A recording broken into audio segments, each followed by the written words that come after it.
Para sa mga magulang na nais nilang ilabas ang mga talento ng kanilang anak, no worries dahil baka ito na ang sign na enroll nyo sa music school ang inyong mga anak. Dito lang sa Negosyo Tayo!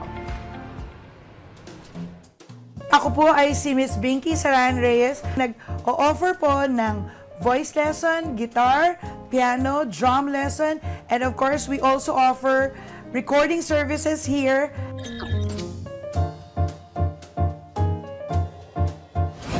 When we were trained as one of the choir members of Miriam, sa liturgical choir member ako. So, we were trained by a German coach. So, nalaman namin na iba't ibang klase pala dapat ang boses, no? May mga categories. Tapos sabi ko, yung mga gustong mag-aral kumanta nun, parang ang hirap, hindi siya ganun ka-accessible. Kasi accessible lang siya sa mga may kaya. So, inisip ko, pag nag-aral ako ng formally sa UP para maintindihan ko, gusto ko rin i-share yung knowledge na natutunan ko sa mga professors ko. This is our 26th year. Nagsimula lang po kami sa isang maliit na studio kasi sinusubukan lang namin kung meron ba talagang mga interesado na mga bata. Actually, ang target lang namin before, kids lang eh.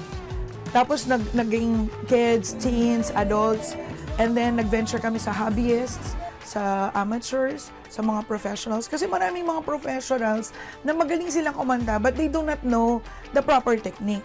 As we go along, yung mga nag-aaral din ng voice, nagiging curious din sila na gusto rin nilang mag-play ng musical instrument. Hanggang sa nag-venture na rin kami sa pagtuturo ng instruments like guitar, drums. Meron kaming mga nag-enroll sa amin na bulag, but they can sing very well. Yung iba nga, meron akong estudyante na bingi siya, pero hindi naman talaga siya inborn na bingi, no? Pero dahil nga naturuan siya na habang kumakanta, hahawakan lang niya yung piano, yung vibrations lang, nakakasunod siya. So, nag-venture kami eventually sa mga ganitong klaseng market na maturuan din yung mga kids with special needs. Lagi ko ngang iniisip na mas maganda may challenge kasi once you overcome it, you become stronger, di ba? Yung isa sa mga challenges is number one, yung mga bata na kailangan mag-aral but they cannot afford it. So, anong kailangan mong solusyon doon? Maghanap ka ng pwedeng mag-sponsor, di ba? So, pangalawa, yung mga nagtuturo, yung mga trainers. Kasi ang mga trainers, dahil nga mga professional musicians sila, so marami silang gigs. So, minsan, pag kailangan ko na sila, hindi pwede sila dahil may mga schedule na. So, ang solusyon doon, maghanap pa ng mas marami pang mga coaches at i-train. Sa mga kababayan natin at yung mga nanonood po sa atin ngayon, ang isang importanteng tip po dyan is kailangan nyo po nandun po yung passion niyo. Hindi po ang objective nyo is to earn money. Kailangan po nandun yung puso nyo to help. Kailangan po tiwala sa sarili ninyo, sa Panginoon.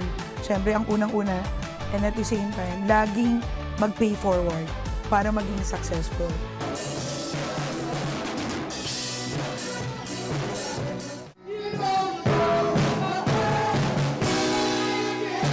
Sa mga kababayan natin na gustong magnegosyo, isa lamang po ang kailangan ninyong malaman. Kailangan po ay lagi tayong magkaroon ng passion, we have to be organized and ready to sacrifice at gandahan ang ating customer service. Kaya naman, tara! Negosyo tayo! Guide us with your grace, give us faith so